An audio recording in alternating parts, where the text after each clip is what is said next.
Happy birthday to Dan Calderon. WCKV television, Channel 6 and Channel 12 and all kinds of channels there, just outside of Nashville in Clarksville, Tennessee. He's our affiliate, one of the oldest affiliates we have. A great man, loves the Lord, and happy birthday. Dan, I'll cut a deal with you. If someone buys my guitar that I have, Dan, I got an email this morning from a guy asking me, what guitar are you coveting? So I sent him an email back telling him what it was. I've got a used guitar in layaway. A little on the pricey side. I said, listen, if you're interested, if he gets that guitar from me or helps me get it, I'll send you that $63 for your birthday.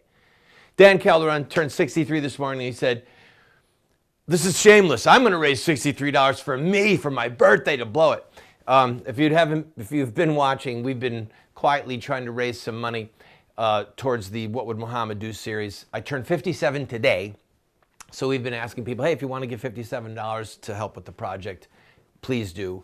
And a few people have helped us, a few people in the mail, a few people online. We thank you. Every penny helps. We've got some big news coming up about that, but I digress. Anyway, Dan, if something really good happens to me, I'm there. Okay, you can count on me. Maybe $63 for Applebee's or Chi-Chi's.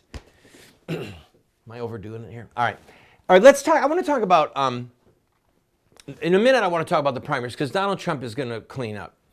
But you can get that news anywhere. I want to bring you two elements of the news that you might not get anywhere else, all right? Let's talk first about Donald Trump's memory. A couple of different people asked him, what's your biggest fault? And he had a twofold answer. He said, my first biggest fault is that I let people take advantage of me too long and be mean to me or do something wrong for too long.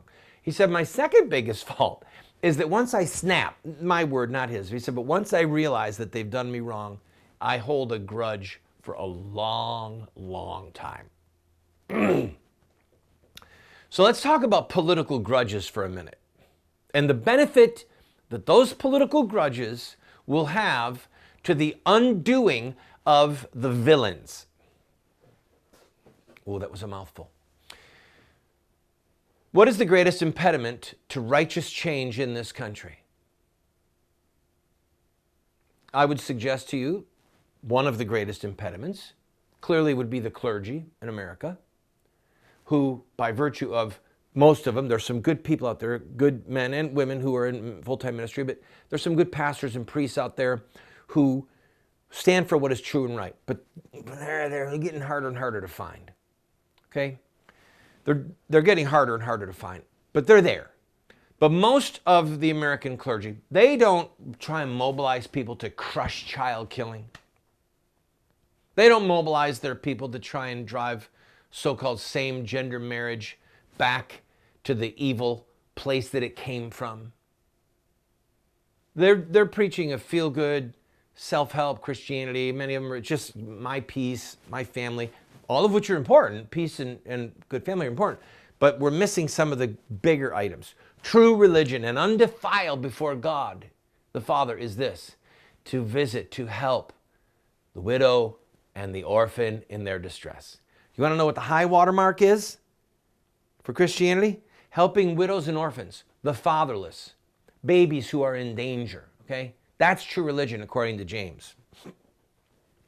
So, a lot of the blame could be laid there. But a lot of the blame could be laid at the feet of the Republican establishment. On a political level, the Republican establishment has told us for years that they want to defund Planned Parenthood. But when they have the chance to do it, they don't do it.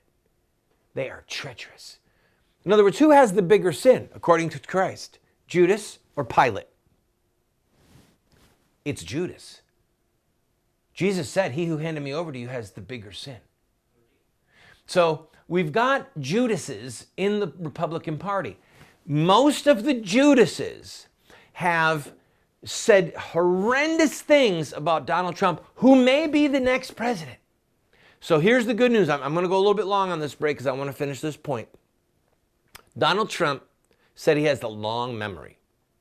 Mitch McConnell, who is one of the most Judas-like senators in modern times. This is a man who has committed treachery against God and his church and innocent babies and the covenant of marriage again and again and again.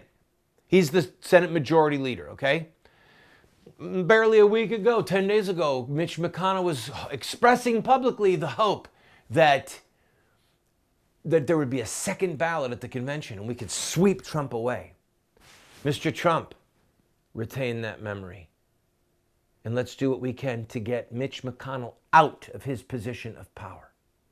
I'm hoping that Donald Trump, that one fault that he says that he has, that he doesn't try and make nice with some of these people, that he tries to just set them aside and make them irrelevant so that we can get on with the business of defunding Planned Parenthood, of fighting tyranny on the Supreme Court, of truly fighting ISIS, of the things that matter. Donald Trump is the only one who got it right and said once child killing is made illegal again, women have to have a criminal punishment. That's the pro-life position, people. Donald Trump got it right. So if Cruz is going to hold out and win on a second ballot, this is it. He's got to hang in there through these 5 primaries tomorrow night. He's got to do well in California, or he's got to stop Trump. Because if he doesn't stop Trump now, he's not going to be able to stop Trump. But come back around. All right, so there's the issue of Donald Trump's memory. And the other one, when I come back from this break, is Donald Trump's political capital should he become president.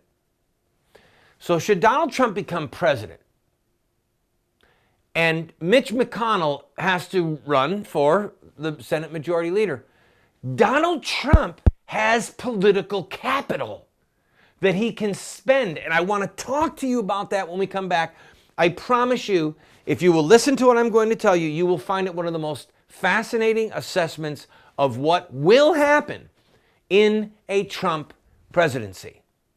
You're going to love it. I promise. Did I mention to you, by the way, that it's my birthday?